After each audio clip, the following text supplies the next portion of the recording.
So hi everyone, thank you for tuning in Growth Marketing Webinar, GMA's content series featuring top-notch growth practitioners to help you and your brand succeed in growth.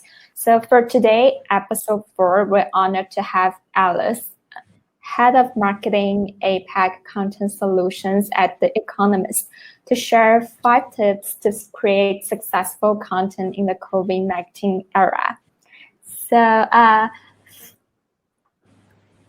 so the agenda today would be a 40-minute sharing by Alice, followed by a 20 to 30-minute questions where you get to ask your questions to Alice in person. So please ask your questions in the Q&A panel and upvote for those who want to hear answers to.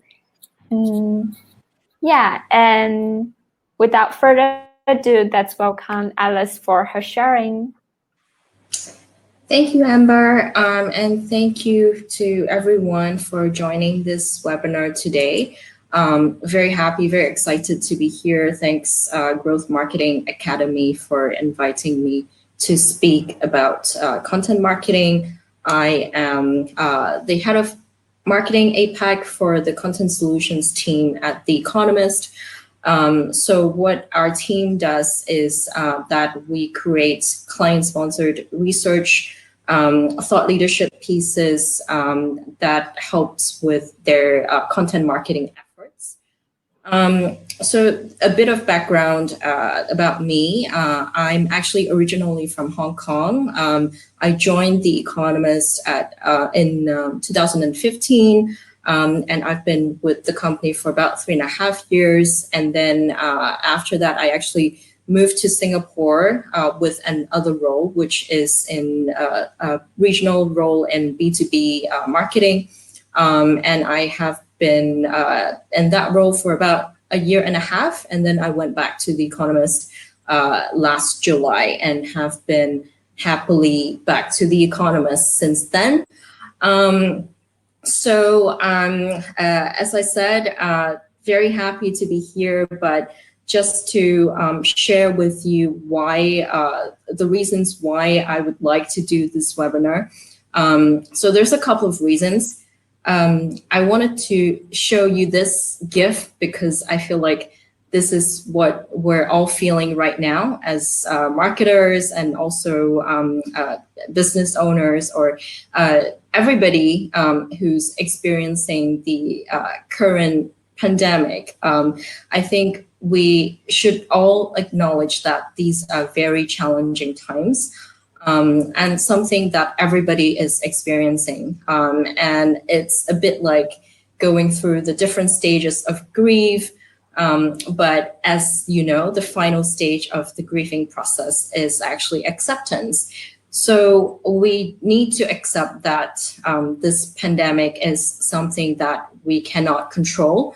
But what we do have control over is what we do about it and our attitude, which is why I'm here sharing a few things about content marketing that I've learned over the years being with The Economist, and hopefully it will help you navigate these difficult times. And personally, I actually don't like to speak in public, so this is also a bit of a challenge for myself as well. Thanks for being here. Thanks for being my guinea pig. I hope I will not bore you to death too much. So today I'm going to cover a few things on the agenda. So as I talk through the agenda, actually I have a question that I would like the audience to answer. So thanks, Amber, for pulling this poll up. So are you currently creating content, or do you intend to start creating content? We'll give you a bit of time to vote while I talk through the agenda. So I'm going to go through what is content marketing, why does it matter now, some practical tips in terms of creating successful content, and finally, I'm actually going to give you all a challenge. So let's see, can we see the results of the poll? Yeah. Let's see. have a look. Oh, sorry, bear with me. So 9 people answered yes, and 2 answered no. Ah, okay. Well, thanks. So a lot of you, well, not a lot, 9 versus 2. So some of you are already creating content or are planning to do so, which is great. Let's see if that changes at the end of this session. So going right into what is content marketing and why does it matter now? To create great content, there's really 3 elements that we need to consider. First one is that the information has to be relevant. Second point is that it has to be timely. And third one is context. So they have to be presented in a way and location that your target audience prefers.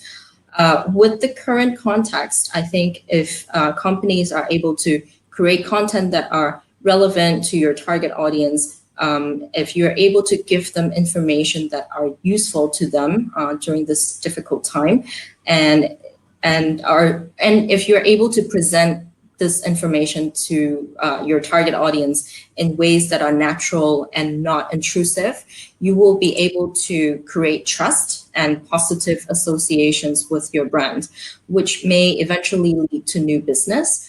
But I do have to say that the benefits of content marketing might not be immediate.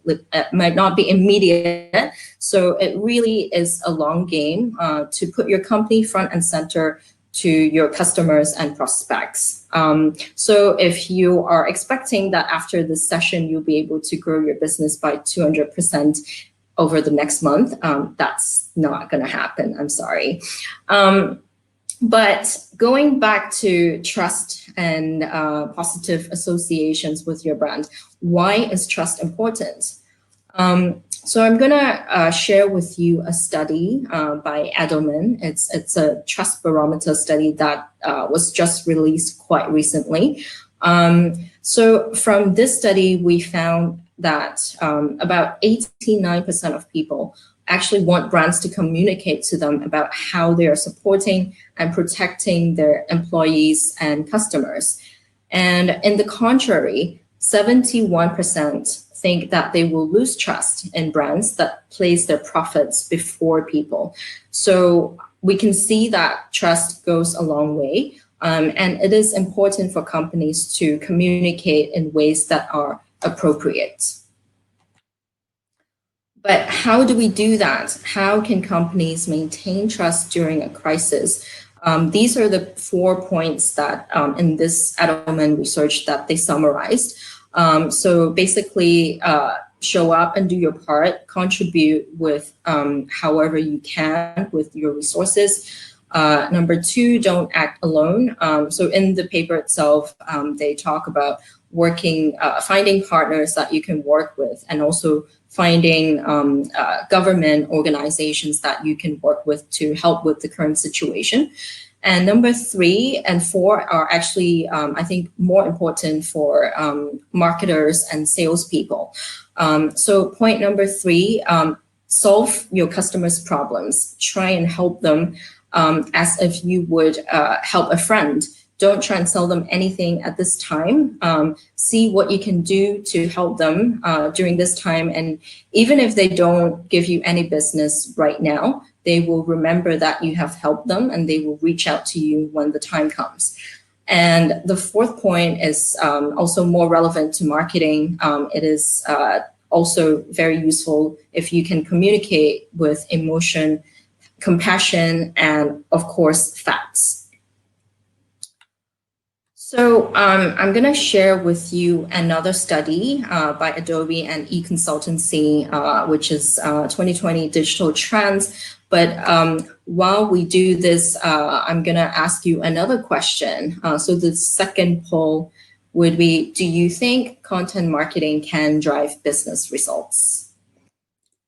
I'll give you a few seconds to submit your answers. And I think this quote from the report really summarizes what I'm trying to get across today.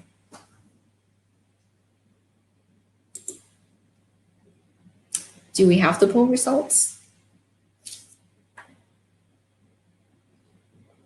Oh, sorry, Amber, you're on mute.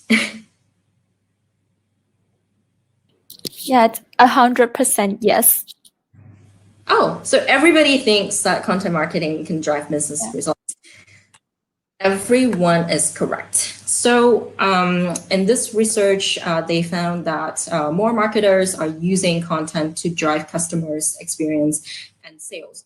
So content is really in the heart of customer experience, and it will, of course, eventually lead to sales.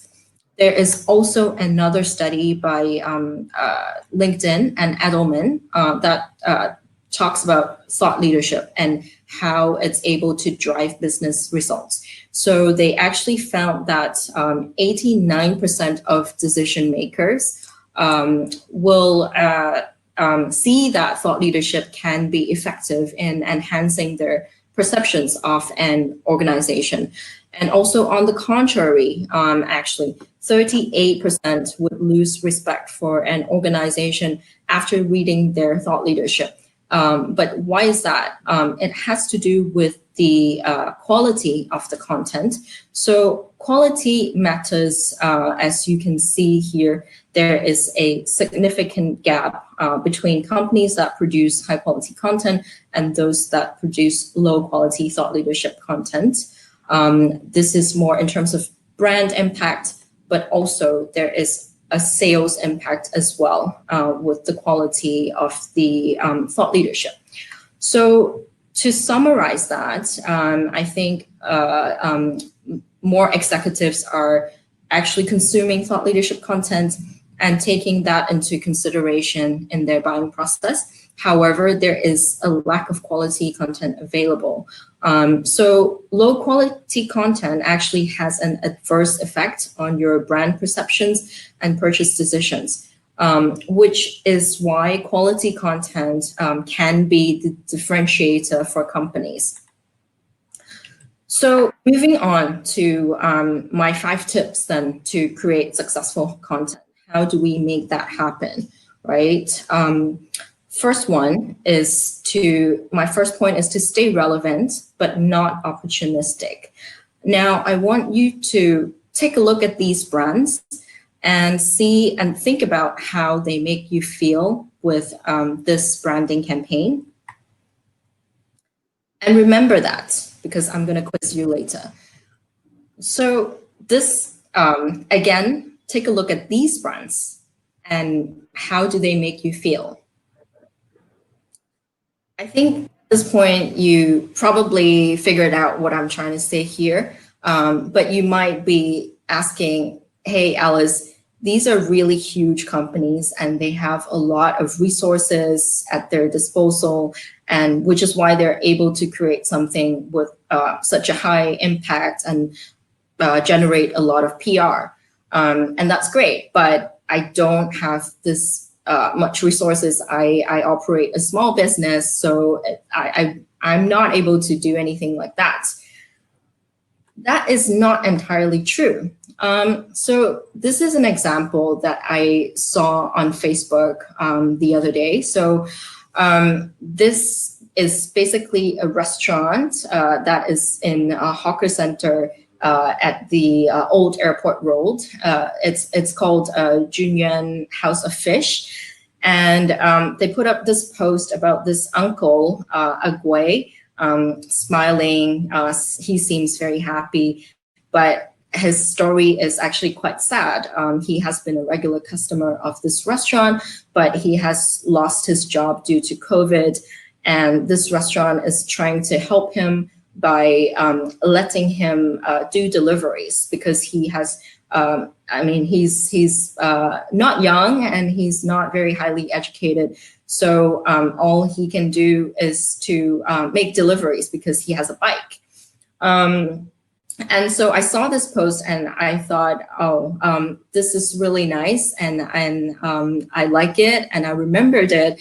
And when I was working on this deck, I actually went back to their page and I saw another post from them as well. So this time there's another person who was a gym instructor, and he also lost his job due to COVID.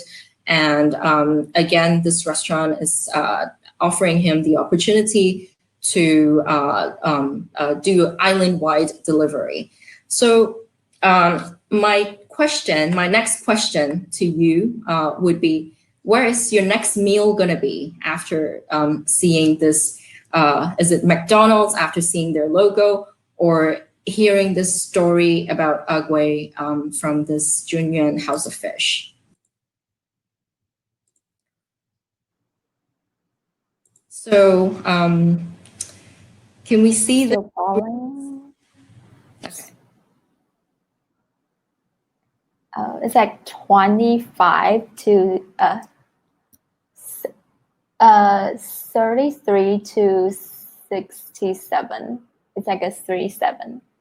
30% choose McDonald's. Okay, Wow. so 30% still wants to go to McDonald's.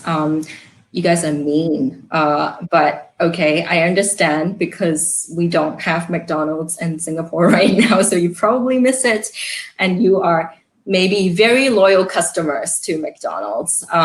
But I'm glad to see that a majority of you still have been touched by the story and want to help this uncle, which is what I'm planning to do actually over the next few days, over the long weekend. So what does that tell us? I'm sharing here a more scientific research on how emotional responses drives purchase intent. This is a research done by Unruly, which is a video advertising platform. Thanks to Sam from Unruly for sharing these slides, if you're in the room, Sam. So what is really interesting to me is that they did this study on some branding campaigns, and a recent one is Colgate advertising, which if you look at the advertising, you can go online and see it. There's nothing about the product. There's very little about, well, basically nothing about toothpaste or toothbrush or anything. It's about how people are connecting through technology and smiling during these times. And so these guys at Unruly did a study on that and looked at what Singaporeans feel after watching this ad. And what they found, I highlighted here, is that in terms of purchase intent, 58% of them have a higher purchase intent compared to the norm, which is 39%. So we can see that it does drive business results. Another example that I can share here is a project that we've done actually with Singapore Airlines. This was done before the travel bans came into place, by the way, so we're not running any ads about this anymore. But what we found in this study is also quite similarly, after watching this video, which talks about Singapore Airlines, obviously, but is not very salesy. We basically told the story of 3 cabin crews, and between that, there are points about how Singapore Airlines has been innovative and have been really embracing the digital transformation. So that's the story that we were trying to tell. And with the help of Unruly, we found that the purchase intent was 57% after seeing this video versus 39%, which is the norm. There are emotional responses such as pride, inspiration, and happiness. People also found positive brand values such as high quality, genuine, credible, and innovative, which is what we wanted to achieve. So that's really good to see. So now you might be asking, but what about The Economist? What are you guys doing to stay relevant during this time? I can tell you a lot. So we continue doing what we do best, which is great journalism.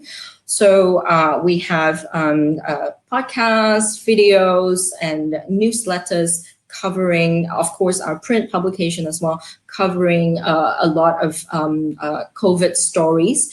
And one thing I wanted to mention is that a lot of these stories, we actually don't put them behind the paywall. So as you may know, The Economist is a subscription-based business. So most of our content, well, not most, but a lot of our content are subscribers only. So you have to have a subscription, you have to log in to be able to see them normally. But a lot of the important coverage on COVID, we actually have it open to public. And we see that paying off because our page views have been up by 23% in March. Time spent have been up by 10% this year. We have a 12% increase in our listenership in the podcast, and a huge amount of traffic coming to our app since October last year, 52% increase. 1 million more new followers on Instagram, and 90% increase in video views on our platforms. So all these are paying off, and we also seeing an uplift in terms of our subscribers number, but I will not give that information on here.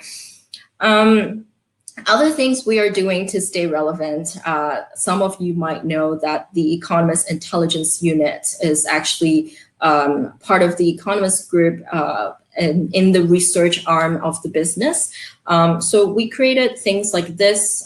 We have a content hub that has a lot of our research analysis written by our journalists and analysts. We've created a tracker like this to track the number of cases in different countries over time.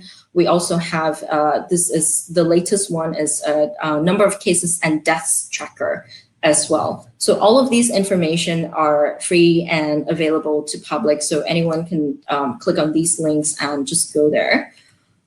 And one other project that we have done to stay relevant is, this is one that's close to me because I have been personally involved in this project. We created a study called the Global Business Barometer, and I will share with you a video so you will know what this is all about.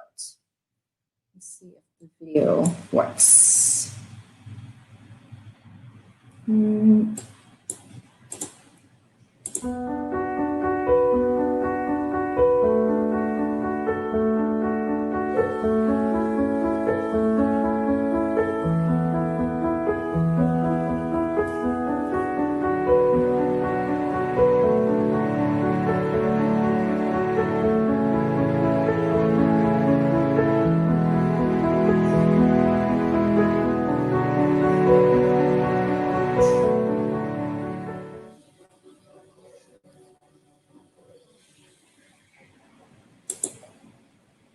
So yeah, that is the Global Business Barometer that we created. I will talk a little bit more about this in the points that follow. But before that, my next point, point number 2, I wanted to cover the 5 W's of content marketing, as I call it. And these are actually more generic principles that I think, or questions that you can apply to your content marketing strategy, even not during the COVID era. So the first one is why. I think it's important to define your goals and objectives of your content marketing campaign, which will help you create your content strategy and also define how you measure success. One thing to keep in mind is to also make sure you align your marketing goals with your business goals in the company as well. The second question we should be asking is what. So decide on what you want to create based on your understanding of your target audience, what kind of content they like to see or what content format they prefer, and align them with your marketing objectives. And the third question is who. So think about who your target audience is, of course, based on your marketing and business objectives, but also internally, if you work in a bigger organization, think about who your stakeholders are, who can you ask to for help in your content creation process, and who you should be involved for approvals and so on. The fourth question is how. So I think a lot of marketers jump straight into how before asking the first three questions, which is why I put this to number 4, because I think it's important to understand your purpose, think about what you're going to create and who you're trying to target before thinking about how you're going to do it. But of course, it's also important to consider the resources that you have, the budgets that you have, and who you should be choosing to work with, whether it's in-house, a partner, or a vendor to help you create content. And finally, where are you going to put your content? So understand where your audience is and where do they regularly consume content, which will help you decide where you're going to host your content and amplify them.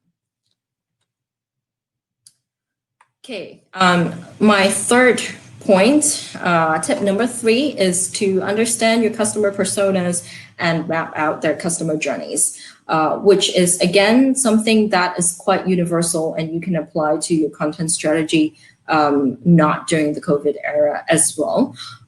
So why is it important?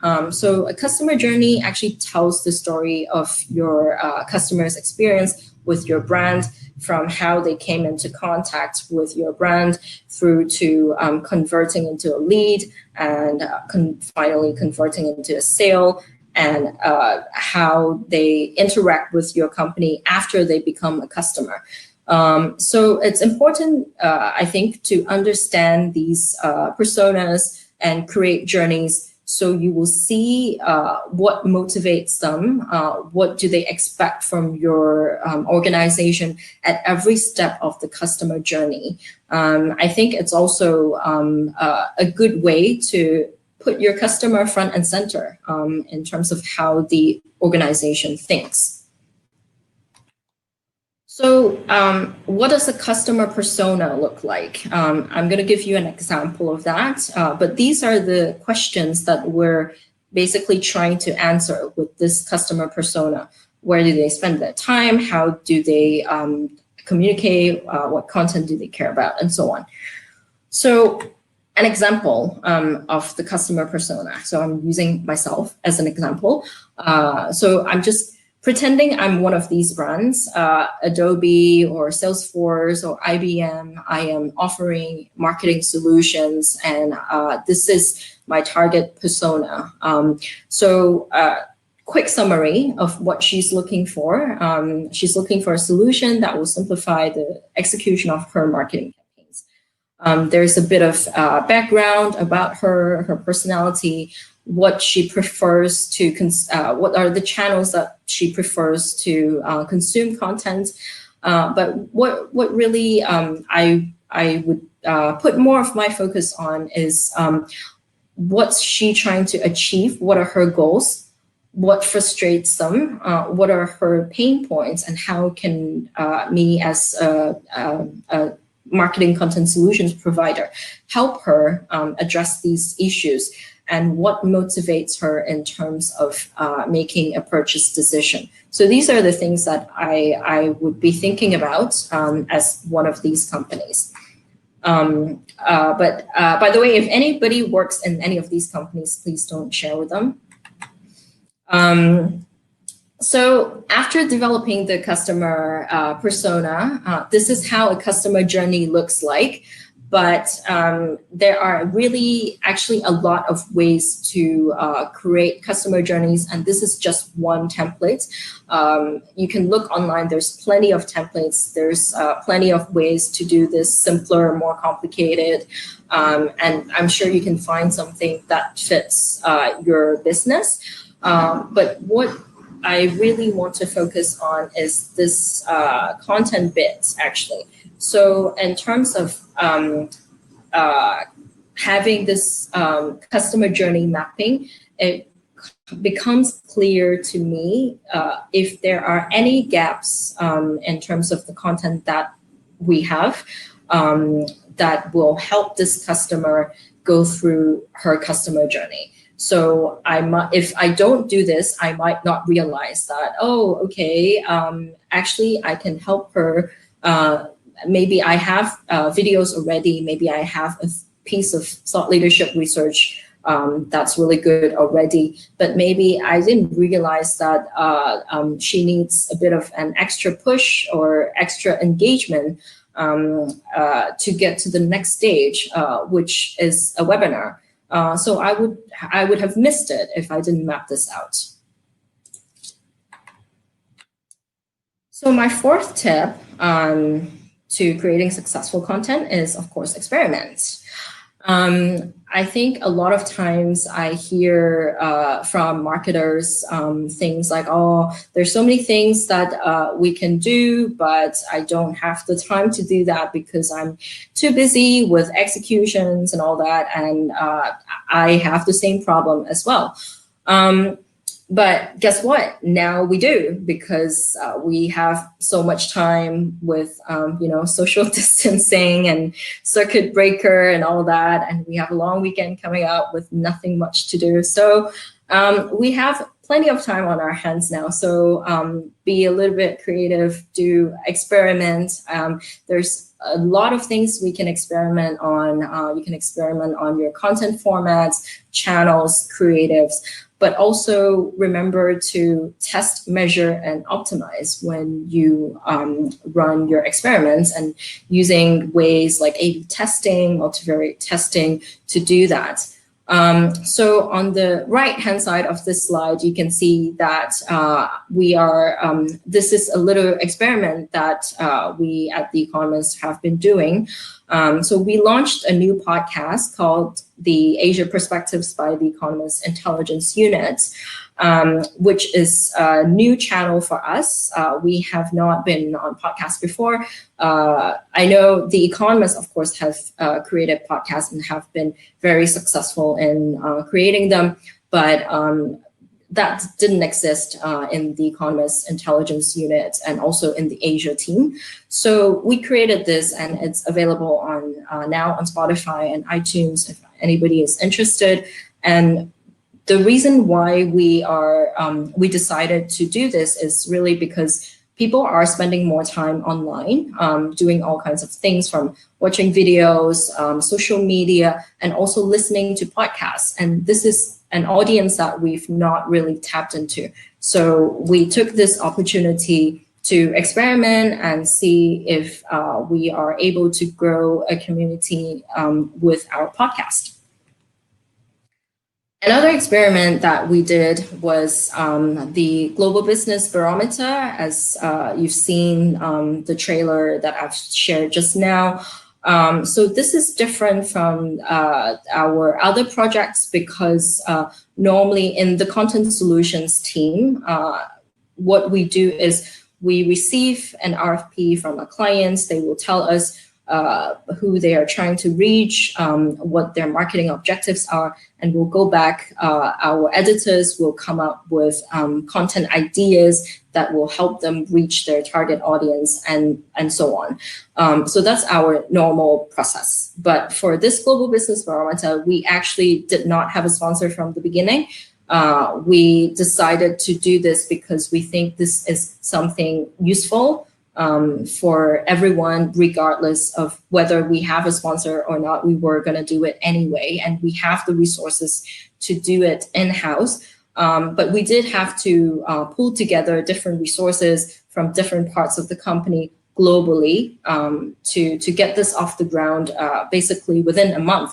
So from conception to launch, it took us just about a month to do that, including research, editorial, media, marketing, production, and also producing some of the really nice assets like highlights videos. One of them you just saw, podcast and data viz, and so on. We also took this opportunity to launch the Asia Perspectives podcast that I mentioned.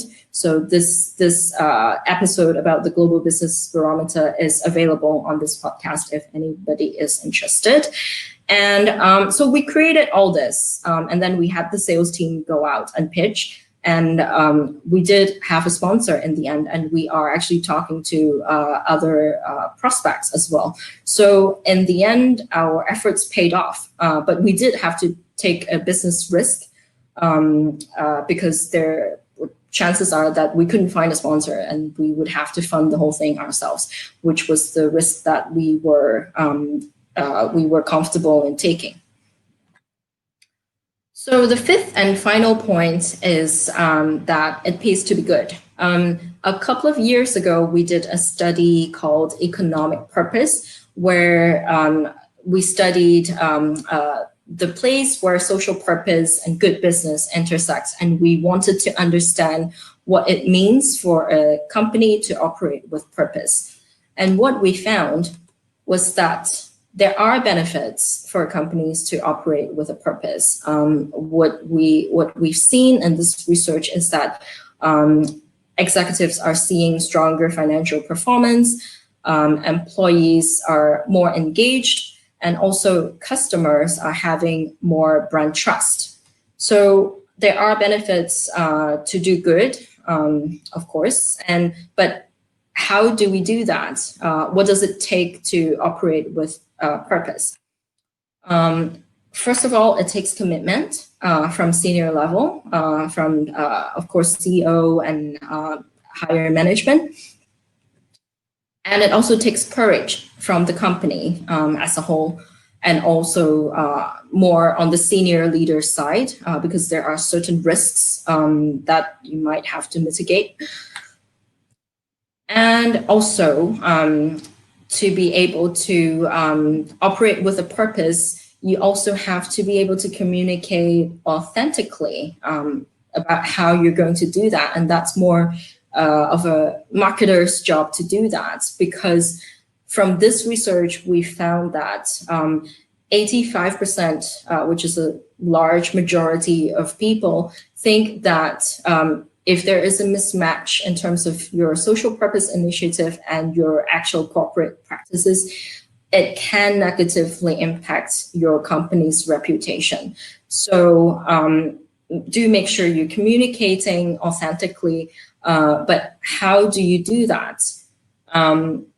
So here I'm using another piece of research by Unruly to demonstrate this.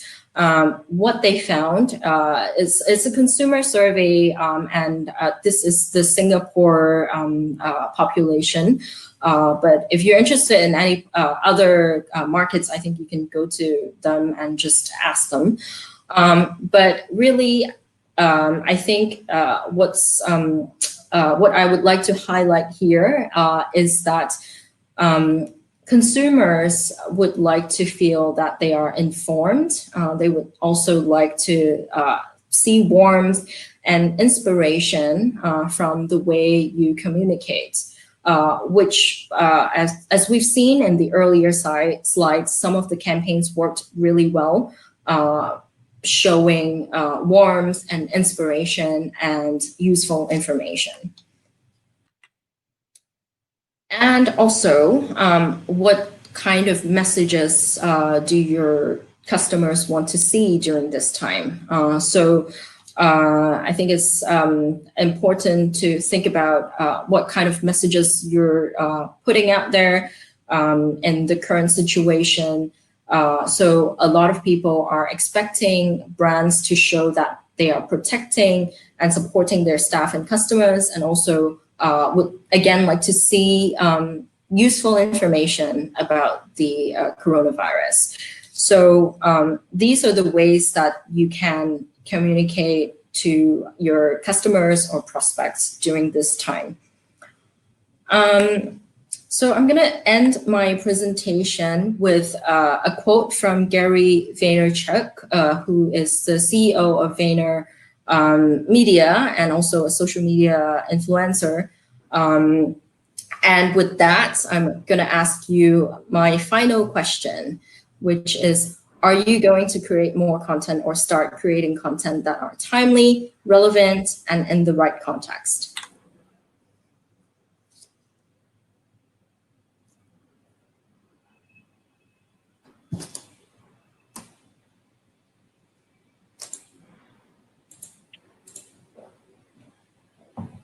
Yes, like 100%, definitely yes.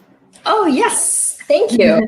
So I hope this was because of the webinar are converted. Absolutely. Yeah, thank you very much for your time. And before we go into the Q&A session, I want to actually give you guys a challenge. So the challenge is, what will you as a company or as an individual do to help your customers or anybody during these trying times? Think about that. Add me on LinkedIn, drop me a note on LinkedIn and tell me what you're thinking of doing. And I might have a little surprise for you by the end of the circuit breaker when we can all get back to our offices. Yeah, thank you, Alice. Thank you for your inspiring talk. I totally agree that content marketing is a long-term effort, but it pays off. Yeah. So now we're moving to the Q&A session. Some of you might have joined a bit later, so I will explain the house rules again. So you look at the Q&A panel and upvote for those questions you want to hear answers to. And those with the higher votes will get answered by Alice as priority. And another twist we're adding to the webinar today is that when Alice is going to answer your questions, will make you as presenters, where you can actually share your mics and cams and ask the questions yourself to Alice. Yeah, so without further ado, let's start the Q&A session. The first one is from Max. Let me see, where's Max? Okay, Max.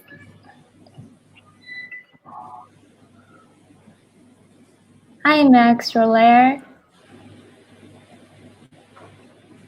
Hi, Max, is it there? Can you let us know? Okay, that's okay. I'll just ask the question for him. So, hello, Alice. Can you please share how you can efficiently measure the emotional impact of the ad? Is it through a survey? Will it be too costly? Well, I actually, so the survey that I quoted in terms of emotional impact of the videos is actually from those guys called Unruly. I think some of them might be in the room today, but reach out to them and find out more about what they can do. And I'm not really, cannot say anything about cost. I think you would have to ask those guys. How about some measurements about the emotional impact? I think another point is that how can you measure the effectiveness of your content? Can you give us some hints on that?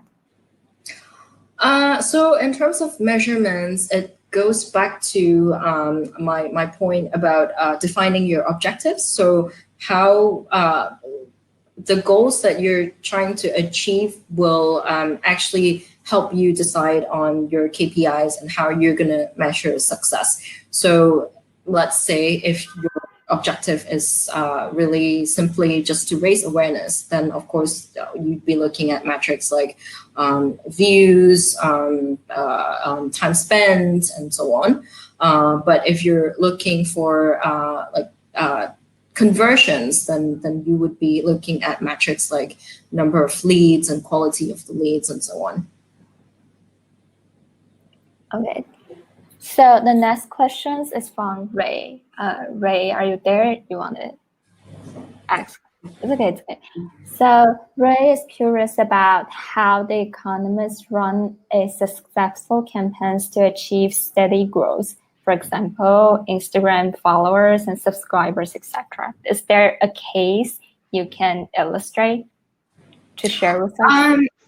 Yeah, so I think what I shared earlier about the things that we did during this time, which is having a lot of our content about COVID publicly available to everyone, which is not only a service to the public, but also it helps with achieving follower growth. I've shared some of the achievements with this initiative, but really to achieve steady growth, not besides during this time, I think the Economist approach is to continue to produce quality content and also make sure that they are available in different channels.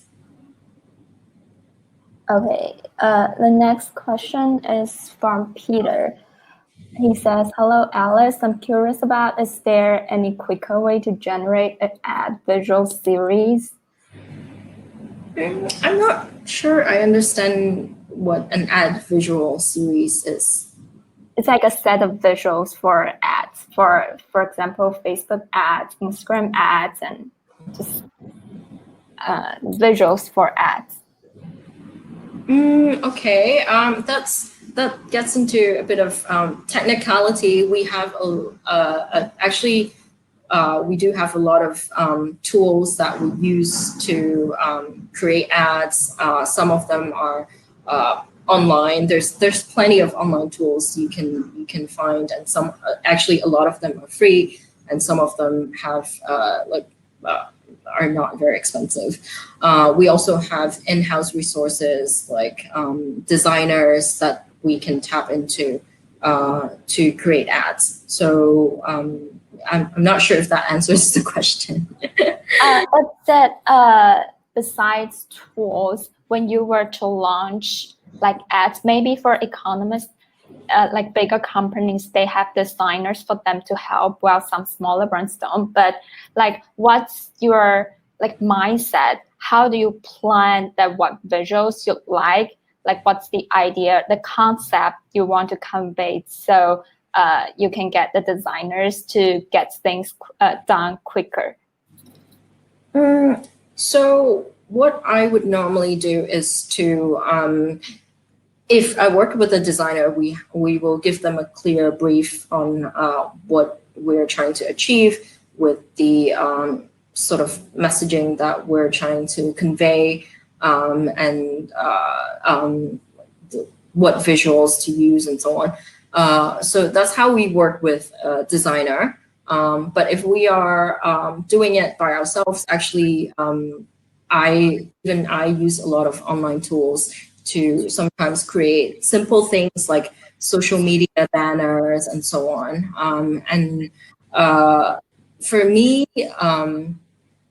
my thinking process usually involves what I am trying to achieve with that particular piece of visual. So I could be promoting different things. So the goal could be just to drive traffic, which would make the visual a little bit different. It could be something like, I want people to listen to my podcast. Then the CTA would be different, and I would probably include other elements like speakers of the podcast and so on. So it really, maybe my best way is to have a template in place, and then just switch around the elements based on what you're trying to achieve with that particular piece of visual. Got it, got it. So what are some of the tools you usually use? Can you share with us for a bit? So there is one that I use for creating social media visuals. It's called Canva. I think there is a free version, and there's also a subscription version with more visuals to choose from and so on. Good. Next one's from Tommy. Tommy, are you there? Can you try to speak or? No, it's okay. Like people are using more online service in the period of quarantine. How to win the boundless competition by content? For example, if I try to sell groceries online, then I need to fight against Amazon. Like how can Yeah, that is a great question, actually. Yes, I think it's a great observation that people are spending more time online and using a lot more online services, which is great for some businesses. There are opportunities there, but also there's a lot of competition, right? So I think because I'm not really a B2C expert, how do we use content to stand out among the likes of Amazon? That's not easy, but I think the ways you can do that, if it's a local company, if you're a local company, then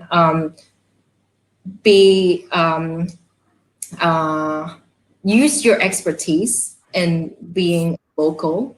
If you're in Singapore or wherever you are, tap into your local audiences by sharing something with them that Amazon won't be able to do, because it's a global conglomerate, so they probably won't be able to localize as much as you do. If you're in Singapore, speak to your customers in Singlish. Like create fun, interesting creatives using Singlish that people are very close to. Yeah, great. It's all about localization and trying to find the points where big companies usually wouldn't tap into as much. Okay, so yes, exactly. Next questions, also from Tommy. Hi, Alice. Is your experience opinion, what's the most useful marketing content in the COVID-19 period? Blog, picture, video, or anything else? I think from what we are seeing, there's, of course, as I covered just now, most people are looking for information that are useful, give them facts, and also something that gives them a little bit of warmth and inspiration. So if you have stories that are warm and inspiring, that's one way to do it.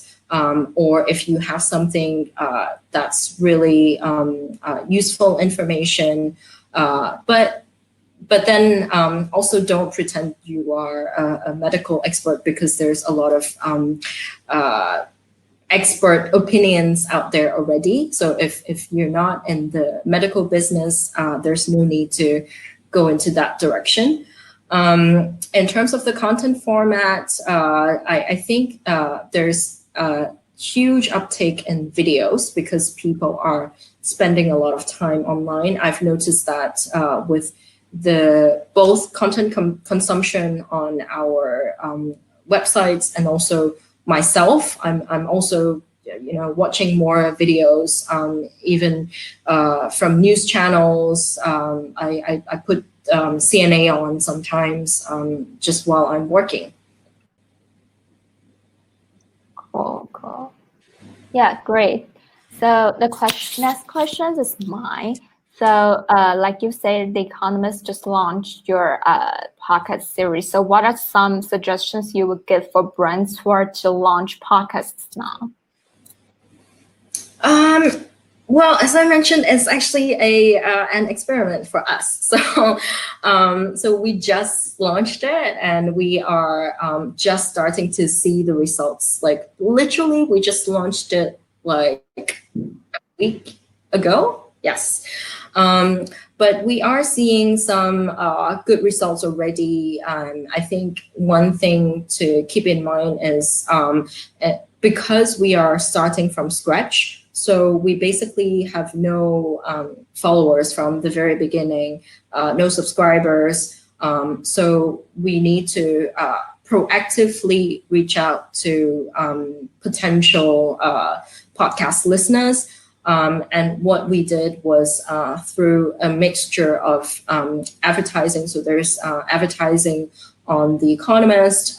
There is also social media, organic posts and also paid posts on social media, and specifically targeting podcast listeners. And that is possible through paid social. Okay, the next one, I'm going for the Dinesh. Am I pronouncing right? Sorry. Yeah. Oh, yeah. Do you want to ask the question yourself? Please go. Hi. Hi. Hi, Dinesh. Can you hear me? Oh, hi. Okay, Hi. great. Hey, Alice, great presentation. Really, thanks for sharing all of that and the stats and all as well. Thanks. Good to hear the Economist paid stats. Good to hear about the stats. I've been consuming a few of those pages as well myself. So good to see that some of the articles are free to read, and then the paid stats that you mentioned as well are really good. But once the world returns to normal, and the articles and sections become visible only to subscribers, I think there is an expectation that those numbers might dip. Or what are you all doing then to maintain those kinds of page views and that kind of readership? Yeah, I think it's going to go back to normal, which is actually what we all hope for. But that is actually expected. So we don't expect this upward growth to keep continuing as it has been quite exponentially. To be honest, I don't think we would expect that kind of growth after this period.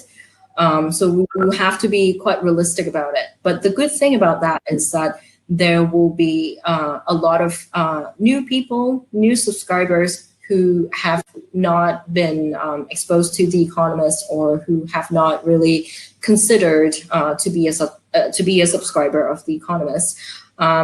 But after this time, after seeing our coverage on COVID, they might be interested in converting into paying subscribers. And that's what we hope for. Super. Thank you. And all the best. Thank you. Thank you. And the next one is from Andy. Hi, Andy, you're there? You want to ask your questions yourself to Alice? Okay, so Andy wants to know how economists A/B test their content. Any framework or case to share? For example, the title, content, or anything else? Yeah, so there are actually quite a few things that we can test. I don't know if we can share any examples though. But what we normally do is we would test different headlines or different creatives, and then look at the results, comparing each variable and look at the creatives with better performance, and of course optimize it accordingly. Yeah. Okay, great. So the next one is from Sabrina. Wait a bit. Oh, will we share the recording? Yeah, I think so, right? Yeah. Sabrina says,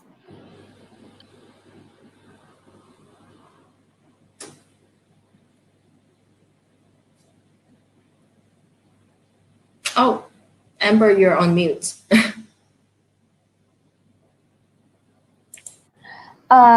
So apparently this is a really difficult time for tourism, and I was wondering how should tourism do content marketing in the COVID-19 era? Yeah, that's really interesting, actually. So one of the slides from the Unruly study actually covers different industries. So what people want to see from different industries, and looking at, I almost wanted to share that slide, but I didn't want to go into too much details, but I'm sure you can ask those guys for it. But one of the thing that I've noticed is that people really, a lot of people don't want to see travel related content this time, and which is understandable, because it actually creates a negative impact on your brand if you're trying to ask people to travel, but nobody can travel during this time. So it's a bit silly. What we did actually, just to share a little bit more about the Singapore Airlines campaign, actually it was running around February, and then as soon as they announced that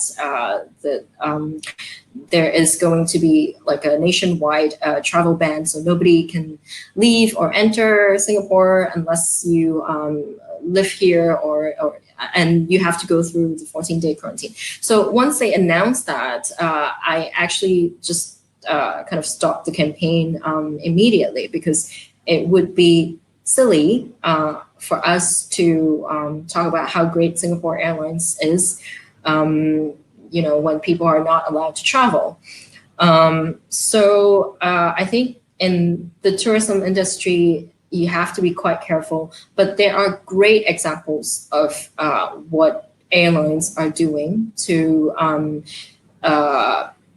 give their customers feelings that, or reassurance that things will go back to normal, and then people will be able to travel, and then they will be there to help them after this time. So the specific examples that I saw is there was a campaign by, I think it was a BA, British Airways. So look it up on YouTube. I think it's called, what's it called again? I forgot. But it's like a recent ad that they put up, and which is quite heartwarming. It shows different people in British Airways from different parts of the business sharing what they have been doing during this time, and pilots saying that you know, when people are allowed to fly again, they will be there. So it's I probably don't describe it very well, but go on YouTube and look it up. It's British Airways, and I think Cathay also did one that I thought was quite good as well. But really, I think for airlines, probably during this time, is to remember the feelings that we talked about just now, the feelings that we want your customers to feel, is that they are informed about how your company is protecting your staff and your customers, and they want to feel warm and inspired. So these are the things that you should be thinking about if you are in the tourism industry, and less so about you know, travel here, go there, or we have a great discount for you. That's not going to work. Yeah, agree. It's about reassuring the customers and establishing trust, as you just shared. Yeah. So Yeah. if no further questions, I think let's thank Alice in the chat panel for her sharing today. Thank you, Alex, for your inspiring for joining. Thanks, everyone. You. And thank you, everyone. Yeah, sorry. Thank you, Amber, and thanks, Tim, for reaching out to me from the Growth Marketing Academy. Thanks, everyone. Thanks. Thank you, everyone, for tuning in Growth Marketing webinar today. I hope you enjoyed the content and come away with some actionable tactics. And as always, we deeply appreciate your kind ratings and reviews. And so we've put together a 1-minute survey, which you'll be redirected to right after the webinar ends. So if you would like to connect with Alice, please reach out her via LinkedIn, and I'll be on Facebook at Growth Marketing Academy if you would like to in contact with me. Look forward to seeing you guys in the next episode. Thank you and bye.